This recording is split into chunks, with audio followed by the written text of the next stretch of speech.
Okay, today, section 6.6a, we'll split this in two parts. We're going to go back and revisit how to solve exponential equations. So, the first question here, part A, it looks like we can probably solve that the same way I showed you how to solve exponential equations earlier in a previous lesson. So, in part A, the theory is take the base that's larger and change it into the smaller. So what I'm going to do is I'm going to make that 10 squared. That's the same thing as 100. There's still a power of x on there.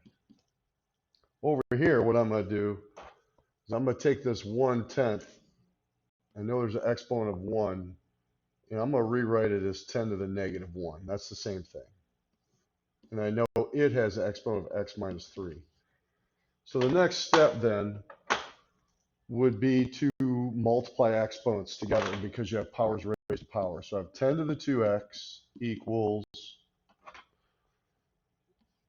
think about a distributive property here. That would be 10 to the negative x plus 3. Think about that carefully. Now, because I have the same bases, I'm left with an equation.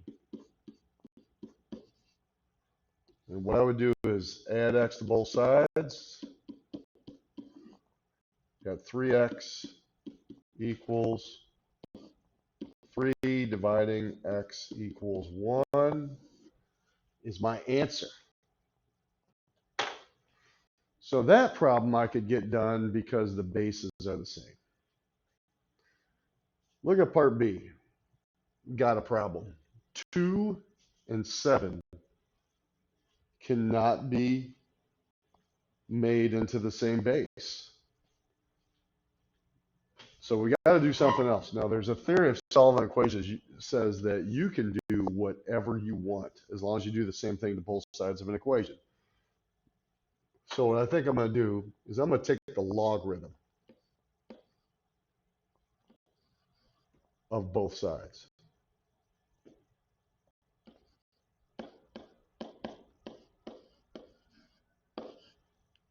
And I'm going to see what that does for me.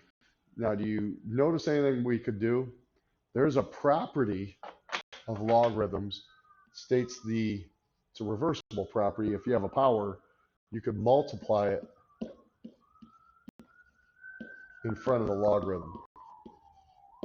Now do you see what you could do? Well, logarithm of 2 is just a number. So if we divide both sides by logarithm of 2, what can happen is they will cancel out. So x is going to be approximately whatever that is. So what we do now is let's take out our calculator and let's figure that out. So let's take logarithm of 7 divided by logarithm of 2. And I get about 2 point, I think we should try to go out to the 100th, about 2.81. We'll just follow the instructions wherever they may be.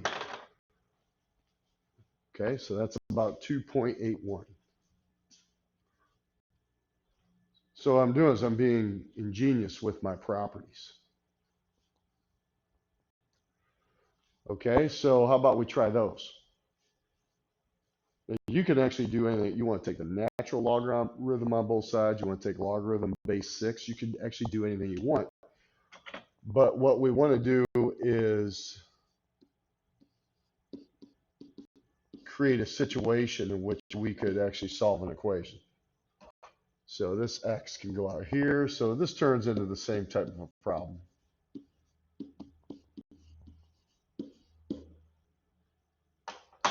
And we can see we'll just proceed through this the same way. And if you're thinking that there's other ways to do this problem, you're probably correct.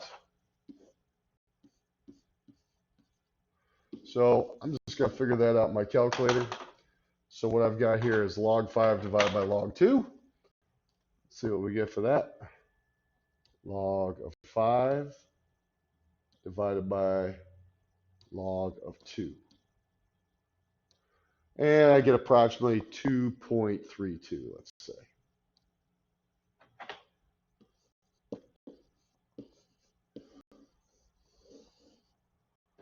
But like I said, now there may be some other ways you could do this.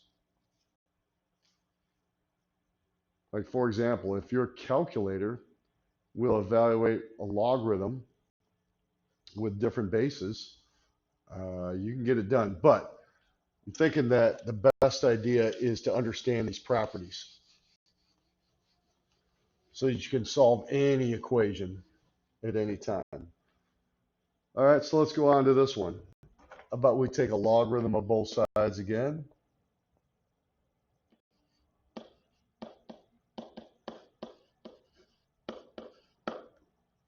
And then what we're going to do is take that out as an exponent out as a value.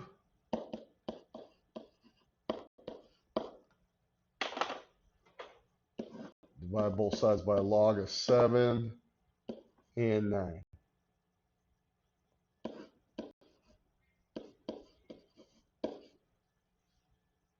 You could even divide it by logarithm of 7 to the 9th power.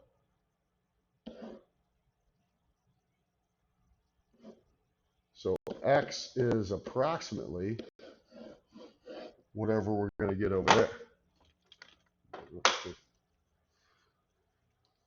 So we got to see if we can type that into our calculators very carefully. So this is going to be log of 15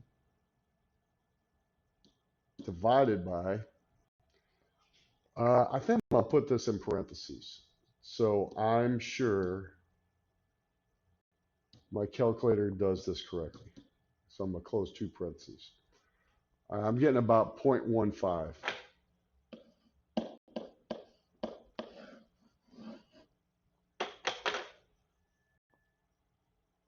Okay, let's try this one. Interesting. Okay, this has Euler's number. But really should be nothing to worry about here. I think what we need to do is maybe do a little work on this problem first. So it's not really ready to be changed quite at this time.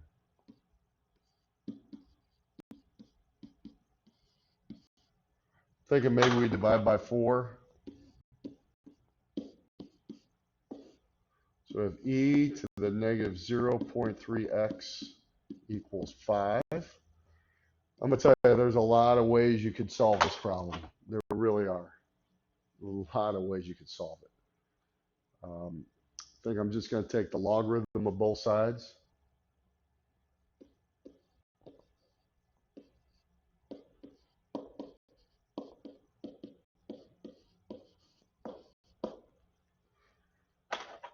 And then I'm going to take this out front as my exponent.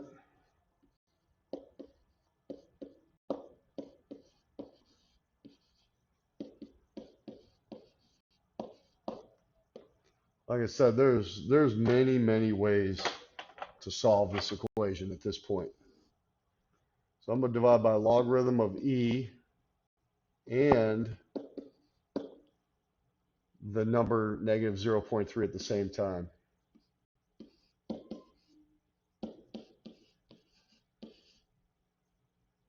Okay, and then what's going to happen is those will cancel out, those will cancel out. You'll be left with x so equals approximately whatever we get here. So let's carefully type this into our calculator.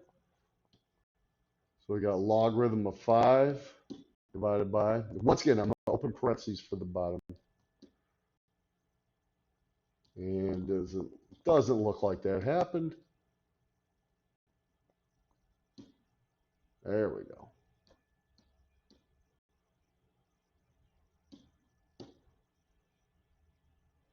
Now I got to find my E. Should have a button for E. And I've got e to the x, so I'm just going to do e to the first power, I guess.